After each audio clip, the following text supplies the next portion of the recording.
माटी का संसार है, खेल सके तो खेल, बाजी रब के हाथ है, कर ले सबसे मेल। सुनो बंधु, ये गीत मंत्र है,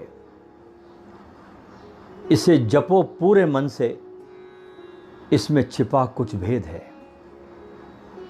इसे जपो पूरे मन से, इसमें छिपा कुछ भेद है। इसलिए जीवन की घड़ियां व्यर्था न खो। ओम जपो हरि ओम जपो, ओम जपो हरि ओम जपो। चादर न लंबी तान के सो, ओम जपो हरि ओम जपो। ओम ही जग का सार है, जीवन है जीवन आधार है। प्रीति न उसकी मन से तजो, ओम जपो हरि ओम जपो।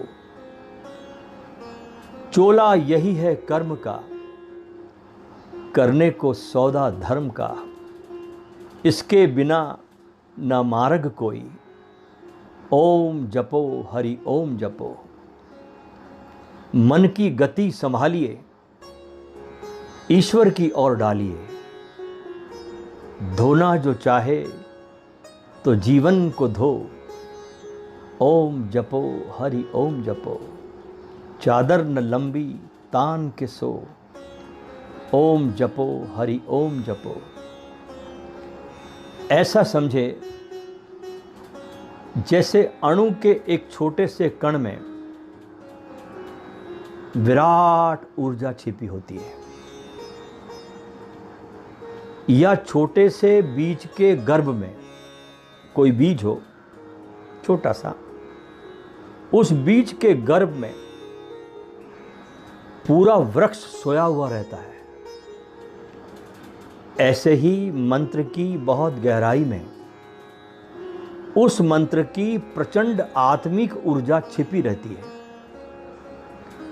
उस अप्रगट आत्मिक ऊर्जा को प्रकट करना होता है, और इसको प्रकट करने का जो साधन है वो है मंत्र विज्ञान। भारत की प्राचीन 14 विद्याओं में से एक विद्या मंत्र विज्ञान भी रही है। तन तारे ते तंत्रा और मन तारे ते मंत्र, यानी जो स्थूल से सूक्ष्म की ओर ले जाए, पदार्थ से परमात्मा की तरफ ले जाए, वो तंत्र है। और जो मन से अमन की ओर ले जाए, वो मंत्र है।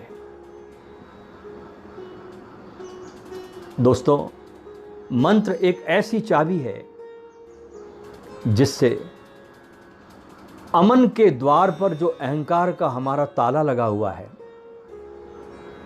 वो खुल जाता है। हमारे पुराने वैदिक ऋषि कालखंड में जब लेखन और मुद्रण की इजाद नहीं हुई थी, तब गुरु के द्वारा बोला गया ज्ञान लिखा नहीं जाता था, मात्र ध्वनि तरंगे सघन होकर मंत्र बन जाती थी, और उपलब्ध शिष्य उसे अपने हृदय में समाहित कर लेता था।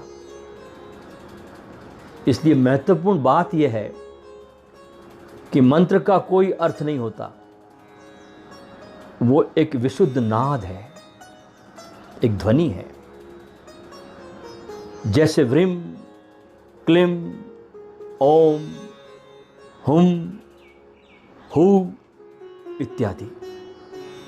इसलिए इन सबको बीज मंत्र कहते हैं। इन मंत्रों की सतत चोट से मन की परतें टूटने लगती है, और अमन की झलक मिलनी शुरू हो जाती है। मंत्र की ध्वनि जन्मों जन्मों से मन पर पड़ी हुई चट्टानों को तोड़ने के लिए जैसे बारूद का काम करती है। इन मंत्र ध्वनियों का महत्व जानकर, इसके महत्व को जब जाना गया तो इसको जानकर इसका पूरा एक विज्ञान निर्मित हुआ। और आज 21वीं सदी में जब मनुष्य का पूरा अंतरतम तनावग्रस्त हो गया, उस बीमार मन पर ये मंत्र की ध्वनियां मरहम का कार्य कर सकती है। लेकिन इसमें शर्त बस छोटी सी है कि आप मंत्र का सही उपयोग करें।